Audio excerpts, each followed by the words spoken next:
Sinampahan na ng reklamo ang 5 inarestong suspect sa panloloob at panlilimas ng 2 jewelry shop at ATM sa isang mall sa Ozamis City.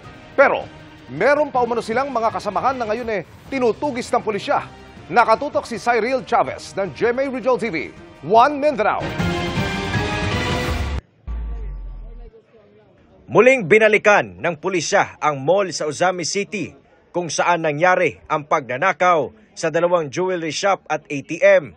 Sa tulong ng 2 volunteer, sinuri nila ang mga lagusan na dinaanan ng mga sospek para makapasok at makalabas sa nasabing mall.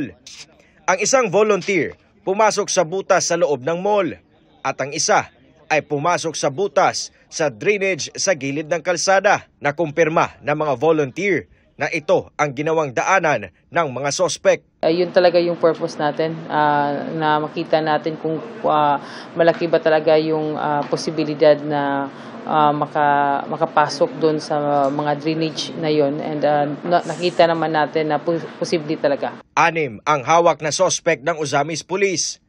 Ang isa sa kanilang unang nahuli na si April John Permanhil, ginawang testigo sa isinagawang case build-up. Ginawa natin siyang witness na during the course of the investigation, nakita nila na malaki yung talaga yung papel na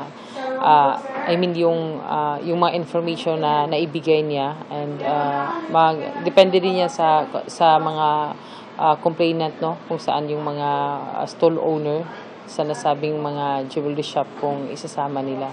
Ngayong hapon, dinala na sa City Prosecutor's Office ang 5 sospek at sinampahan ng reklamong robbery.